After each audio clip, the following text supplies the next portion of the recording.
Hello, I'm Kevin. And I'm Whitney. And you are back at the Heart and Home channel where we are talking about all things DIY, house building, light homesteading, and the debt-free lifestyle. Yeah. Today we are doing another topical video specifically On why we chose not to build a shipping container home. Funny story, we actually were researching this for quite a long time. And by we, I mostly mean Kevin. We watched some stuff on shipping container homes and I was like, I love that aesthetic. I think that looks so cool.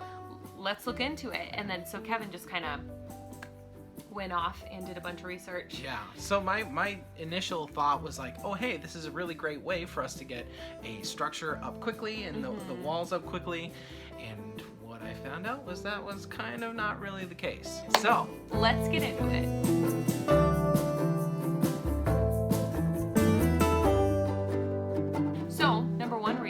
And these aren't in any particular order, so it's not like one being the most important, whatever. It's just, this is the order we put them in. First is metal fabrication can be expensive.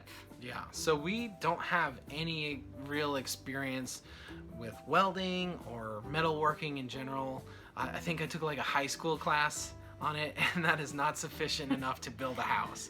So in order for us to really to do that stuff, we would probably end up having to hire out some stuff, and that would cause it to be more expensive.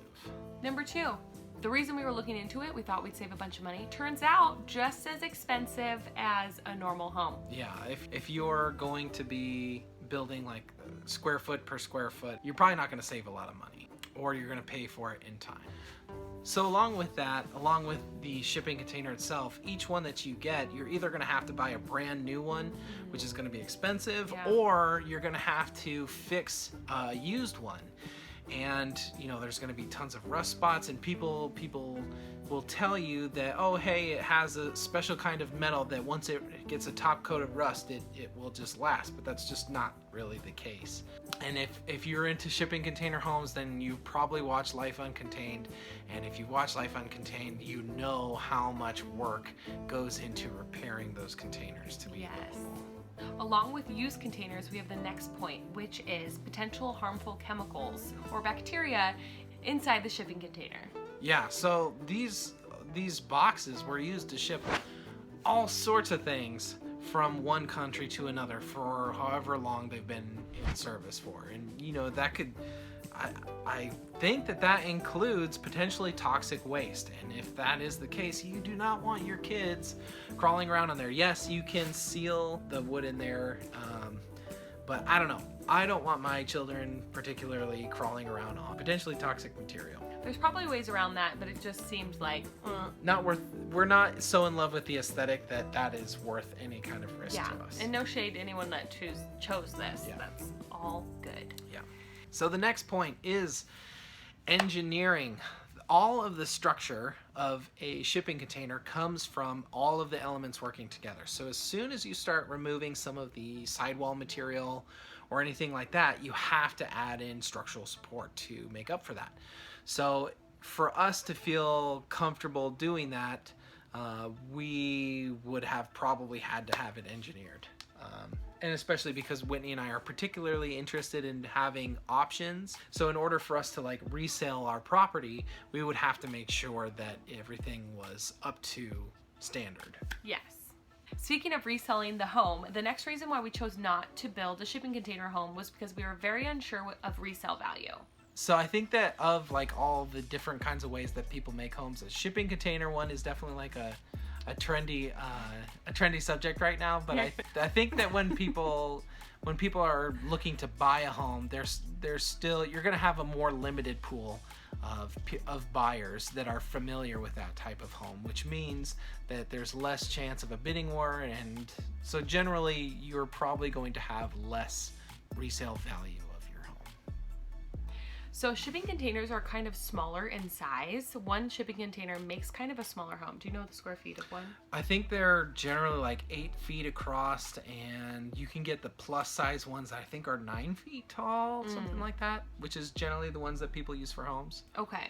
So basically by choosing a shipping container home, if you wanted to add on to it later, it could be a lot more expensive than just a traditional home.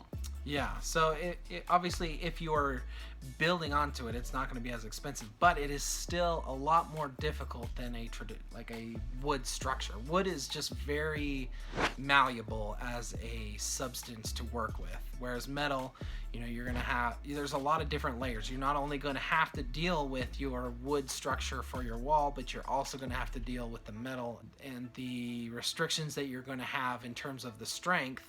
You know, there's going to be a lot more to do. If you ever want to expand on your home, if you have a kid that you maybe weren't expecting, or something like that, then, and you need to add on extra rooms, that's going to be a lot more difficult in a shipping container home. The next one is that you're going to have less floor plan freedom. So as soon as you start modifying the interior, either you're going to have these walls every 8 feet where the sides of the shipping container are, or you're going to have to put posts where it needs support. So there's not going to be a lot of room for open spaces in your shipping container home. If you're looking for open spaces, there's a lot better ways to get them than with shipping containers. Also, on the inside of it, they're about 8 feet across, and if you only have one in there, then you're gonna lose, like, I don't know, 6 to 8 inches for your wall insulation cavity. And so that really just doesn't leave you with a whole lot. So the next reason we chose not to build a shipping container home was Wi-Fi. You want to go into that? Yeah, so I think this is kind of speculative, but you know, if you are trying to save money and keep the shipping container walls as they are so you don't have to engineer them, or even if you just leave the outer shell, I'm guessing that you're going to have some kind of Wi-Fi interference between inside and outside, or wherever you have those barriers. We're a fairly tech incorporated family, and so that's definitely something that I was considering as we are going through all this. Okay, and the last reason is if you have to hire some stuff out, or maybe you don't want to build any of it and are hiring somebody, it could be potentially harder to find contractors to work on it and to help you build it because of the complexity and just how non-traditional it is. Most contractors work on normal homes and may not have the experience of transitioning a shipping container into a home. Yeah, I think you would definitely have a really hard time finding a general contractor to do something like that, or generally any contractors that have anything to do with the outside envelope of the building. But I think the inside stuff like drywall, maybe electrical, and maybe some plumbing, if that stuff is still going through to studs like normal, it would probably be fine. But like we were saying, anything to do with the envelope, you're probably going to have a hard time finding someone to lead that for you. All right, that concludes our video for today. Thank you so much for joining us. If you thought the video was entertaining or informative, please hit that thumbs up button, as it helps us a great deal. And if you're interested in home building, DIY, light homesteading, or the debt-free lifestyle, please consider hitting that subscribe button and the little bell for notifications when we post videos in the future. Bye! See you guys next time!